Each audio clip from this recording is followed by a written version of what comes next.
A game is a test of a set of systems and rules. This is true of everything: chess, football, Resident Evil, and a coin flip.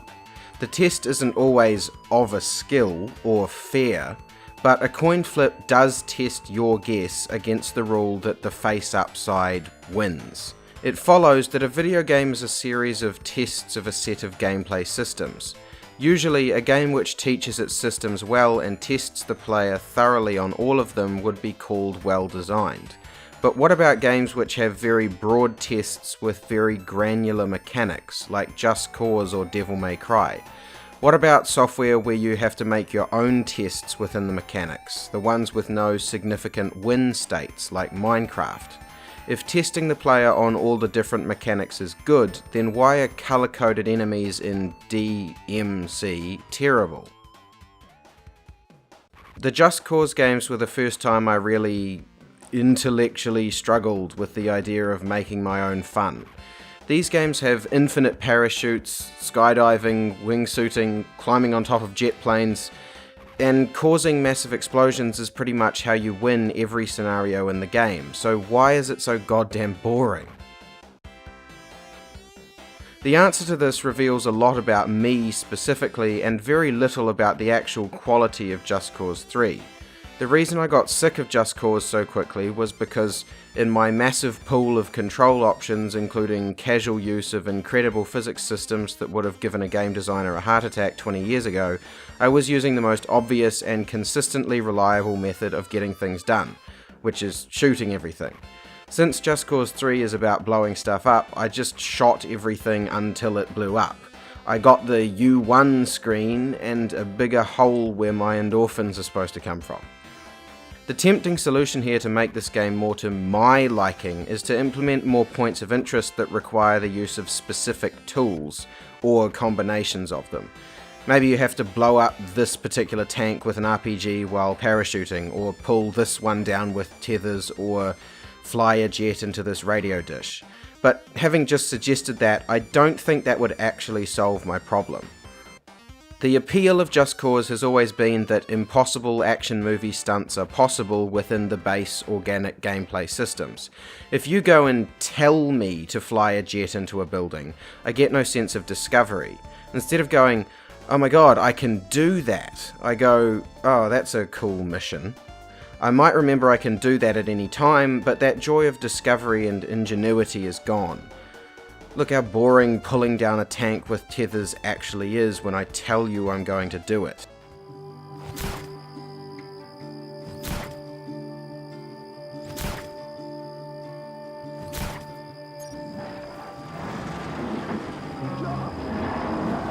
Wow, that was... yeah. It's doing stuff like this on the fly, thinking you're really clever for tethering a guy to a rocket and sending them both into space, that makes Just Cause fun. The developers know you can do this. Everyone who's played the game implicitly knows you can do this. But it's that sense of spontaneity, being able to do it everywhere, that the game is built for. Basically, I'm telling you Just Cause bores me because I don't want to think about it very hard. And while that's kind of me making fun of myself, it actually is a valid perspective. Not for criticizing the game, and this isn't really a critique of anything, but it is a bit of self-reflection that can be helpful for figuring out what you like and why you like it. Are you overworked and want games to tell you what to do? Are you not overworked and want games to tell you what to do? Do you have plenty of energy but you still want games to tell you what to do? I don't like speaking for other people in my videos, but it's a very interesting aspect of the psychology of entertainment, so I'll try to cover what's apparent to me without making blanket statements. Devil May Cry is another game where just doing enough to win is not really the point, and saying this series tests players on their skill would be a bigger understatement than my dick, but what's interesting here is that you actually aren't tested on many specific mechanics at the most granular level. No enemy is ever going to require you to use Welter move or Royal Guard release or ever even switch weapons. In fact, almost everything could be beaten eventually with the basic triangle button combo and a few dodges. You do, on some level, have to find your own fun in these mechanics because the game never really points you in any direction at all. The enemies balance your overwhelming amount of options by blocking, parrying, dodging, and having armor and other gimmicks like teleportation and floating, and some will block gun damage or maybe occasionally damage from a specific weapon. But despite having the most complex character ever in an action game by Game 4, Devil May Cry never really tests that the player knows anything except a couple of methods of dealing damage and ways to avoid taking it. DMC, that is the series, not just DMC, it obviously never gets as boring as that summary would imply because 1, there's a style meter, and 2, it's always faster and more damaging to be stylish than to be one of those pussies that every gamer hopes he'll see one day. The core point here is that, rare exception aside, with all these options, literally millions of them when chained as combos, all Devil May Cry ever tests in order to beat it is whether you can deal damage to each enemy. This is why you have to make your own fun. This is why you have to enjoy seeing how crazy your dexterity and combos can get with these characters and these movesets. Because like Just Cause 3, the most dependable strategy is really fucking boring. Self-imposing the task of going for triple S ranks will test you on a wider range of the mechanics than the reliable method of using Sparta Combo A for the whole game. Trying to play that way for footage actually made the game harder, and if I could finish a video game these days, God knows how hard it would get on higher difficulties. But remember, we aren't talking about difficulty or time investment here, just that it's possible to play these games in a really unenjoyable way. It's the least interesting way to play that still works. It's not that the game sucks if you're bad, it's that the game sucks if you aren't interested in being stylish, but that person who doesn't care can still beat it. This isn't true of everything. If you aren't interested in learning all the mechanics in, say, Dustforce, you cannot beat that game, because it will test you on just about every movement pattern those mechanics are capable of. You could extend my point on how fun is created in DMC to any game with a ranking system, or any game where self-imposed challenges are possible, but I'm gonna subvert your expectations here and choose to not go down all the rabbit holes this time, because this topic is as broad as you want to make it. If you're like me and you get your finger dexterity exercises outside of video games, DMC games might not do much for you at all, despite how unparalleled they are at what they do. The flip side of all this is why blue and red enemies in DMC were terrible. They tested your ability with a specific mechanic. They didn't let you choose which mechanic you wanted to test yourself on next. It's the "you can't tell me what to do" argument. It's also why, even if you don't like Devil May Cry that much, you might still recognize Metal Gear Rising as having the lesser combat system. Rising is also about this if it works style of combat, but with fewer options overall, shoddy weapon switching, and a central Zandatsu gimmick that puts everything into slow-mo and essentially plays the same every time you use it. For me, I like challenging games a lot, but I also don't seem to like being overwhelmed with options at any one time. I tend to enjoy challenge that comes from reactionary, moment-to-moment decision-making, like nailing the roll timing on a Dark Souls boss or the jump timing in a platformer, the micro stuff. I'm not as big on the macro, the extensive planning or forethought. I don't think anyone will be surprised to hear I've never much cared for RTSs, and in a similar vein, it's just not my jam to visualize my own complicated DMC combo and practice it until I can pull it off.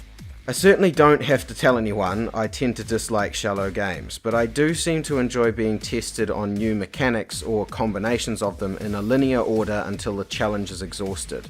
I prefer being directed because I would expect the person creating the game probably knows better than me what challenges will be engaging. If you've enjoyed Celeste or Dustforce or Super Meat Boy or any mega hard 2D indie platformer, then you've enjoyed being strongly directed. That doesn't have to be the only type of challenge you enjoy, but for me it's high on the list. Just Cause 3 has no linear order and no requirements on use of mechanics, or at least it doesn't feel like the story missions are really the point. Devil May Cry has a progression of enemy types, but again, they don't place many requirements on the use of mechanics. Examples of my nice middle ground for action games would be Furi and God Hand. Both of these games have very complex overlapping mechanics with high skill ceilings, but the player is not capable of doing quite so many things as Dante at any one time. Dante has full access to every single one of his 100 moves, but Gene and the Prisoner Dude don't work quite the same way. Gene probably has the most moves of any action game character ever, but he can only equip about 10 of them at once, plus a few permanent ones. While you could keep going into the menus constantly, no one's patience is actually that thick. So once you settle on something you like, you really only have about a dozen options at a time, plus cancels. The move switching keeps things from getting repetitive, and the enemies and difficulty keep you thinking, but your options are pared down to a manageable level which you can hold in your working memory all at once. The Prisoner from Furi has even less attack options, with the game being more about capitalizing on openings, but charge attacks, dodges and constant shooting are still tools for a good player to perform orders of magnitude better than newbies. You can push yourself harder in these games, but you're designing much less of your own fun. These games have expectations of you as a player, God Hand with its intense difficulty and Furi with its boss's patterns, and then they have a significant amount of wiggle room to do better. Devil May Cry is tough, but it does put the onus entirely on you to decide whether you're okay with getting Ds and using gold orbs all the time. This is, of course, a taste thing, and I guarantee tastes will change. Maybe in 20 years, when I've made my millions and gotten my washboard abs, I'll want to sit down and master DMC5 so the gaming Brit will like me. But for now, I kind of want to come home and either cook, or watch YouTube videos, or read books I'm not even enjoying that much until I pass out. I'd like to think that doesn't change my thinking mind on the quality of a game, but it absolutely influences how I ultimately feel about it. Maybe I said I wanted to play with Lego, but Just Cause 3 gave me a box of random pieces when what I really wanted was that 8,000 piece Millennium Falcon with the instructions. I'm going to quickly get through a couple of things that don't fall into my broader categories here, since you could argue every game is somewhere on the spectrum of you get out what you put in. I'd say Grand Theft Auto has a similar appeal to Just Cause, with the added attraction of it being fun to just observe and exist in that game world. And the Sims and Tycoon games have both the appeal and the crippling insecurity of being totally to blame for success or failure, in a certain way that other games with enemies or extensive level design don't. It'd be neglectful to breeze over Minecraft and those Little Big Planet style user-generated content games, which isn't really a category of games at all. If you agree with me that a game is a test of systems and rules, Minecraft isn't really a game. It's a set of systems and rules where you make up your own tests. And this is why these games have never appealed to me. I'm not much of a creative in that particular sense, at least, and choosing your own goal or win state is a form of creativity. I was always the kid who never played with Lego unless he had the instruction sheet. If coming up with a clever way to blow something up in Just Cause is going above and beyond what's required for the sake of your own enjoyment, building a roller coaster in Minecraft is telling yourself what's required for your own enjoyment.